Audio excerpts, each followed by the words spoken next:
G-Por, soluciones globales inteligentes en ingeniería eléctrica y civil, iluminación y construcción de espacios y ambientes personalizados, diseños, cálculos, estudios, proyectos, realización de estructuras, luminarias, circuitos de todo tipo, con expansión hacia circuitos de seguridad y domótica, tanto doméstica como industrial. G-Por, contáctenos.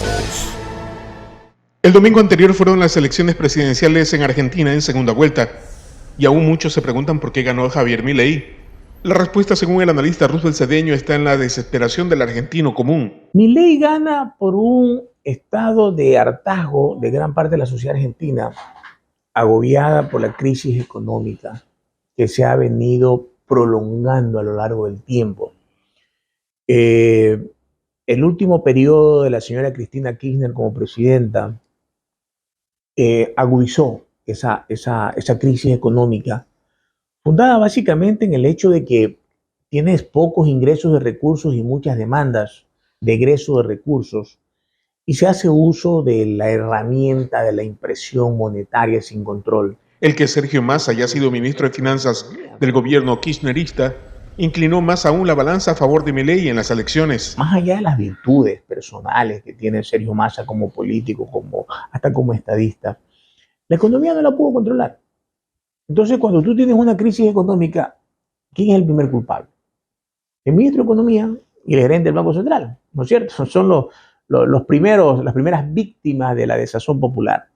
Entonces yo creo que eso jugó en contra. Javier Milei también puso en práctica un nutrido lenguaje contestatario del sistema establecido por el peronismo, agrega Cedeño. La oferta de la dolarización como una expectativa, como una boya de salvación frente a la aguda devaluación, frente a la aguda inflación, frente a la aguda ausencia de suficiencia monetaria en los grandes sectores poblacionales, crea esa expectativa. ¿No? Yo no sé hasta dónde ellos puedan dimensionar, pero que la dolarización solo es factible en el momento que ellos tengan la capacidad de retirar los pesos en función de las reservas que tenga en el Banco Central. Hasta ahora no se ha dicho cuánto es el volumen de reserva y cuál sería el tipo de cambio.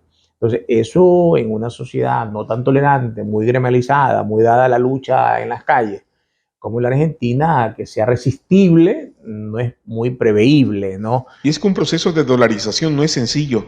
Exige muchos sacrificios que Ecuador tuvo que enfrentar para lograr la dolarización. Ya pasó con la convertibilidad en el pasado, es decir, la sociedad argentina no toleró la convertibilidad porque eso requiere mucha disciplina fiscal, lo cual no es tan posible cuando hay un pueblo con muchas demandas sociales. Es por eso que muchos sostienen que el panorama ahora es mucho más sombrío, mucho más incierto que antes. Y bueno, sí, porque él creó un exceso de expectativas, ¿no? Aunque ya en el discurso de posesión, ya no lo vi con la motosierra, ¿no? Hoy había un articulista que saca unas navajitas en lugar de la motosierra.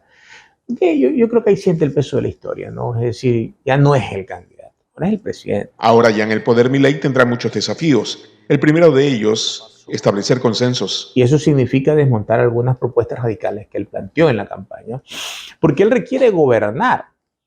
Y gobernar significa ir por la línea del pragmatismo. Y tiene un Congreso y un Senado en contra. No tiene mayoría, que está gobernado o dominado por los votos peronistas. Entonces, él necesita aperturar consensos, porque además le escuché en su discurso decir todo en la ley, nada fuera de la ley. Y cuando tú dices nada fuera de la ley, significa que no va a optar por acciones de facto, sino por las construcciones normativas. Y las construcciones normativas pasan por el Congreso y por el Senado. Entonces, ¿qué necesitas tú ahí? Consensos con los sectores políticos que no son de tu agrupación. Y en la práctica, uno de los anuncios en campaña no sería tan conveniente. La privatización no es tan positiva per se. El Estado solo debe hacer lo que está obligado a hacer, como un concepto general, ¿no? Educación, salud, seguridad, infraestructura. Inclusive en infraestructura puede venir el sector privado, invertir. Pero las privatizaciones que empiezan a hacer cuando tú trasladas tareas del Estado al sector privado, tienen una lógica. ¿Y cuál es la lógica? La lógica de la utilidad.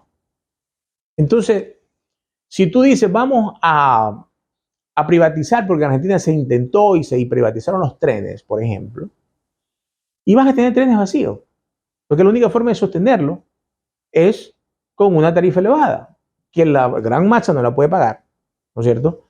Y como la gran masa no lo puede pagar, el Estado entra a subsidiar para que la gran masa pueda usar los servicios. Entonces volvemos a lo mismo. O sea, ¿cómo es que privatizamos y el Estado subsidia?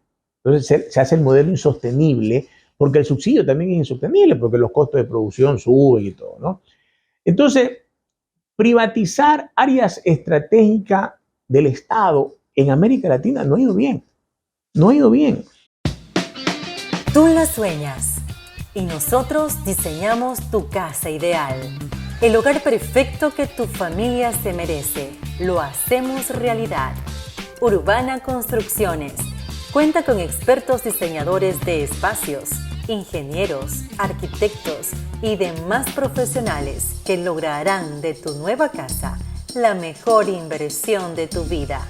Llámanos al 096-767-1850 o búscanos en www.urbanacons.com.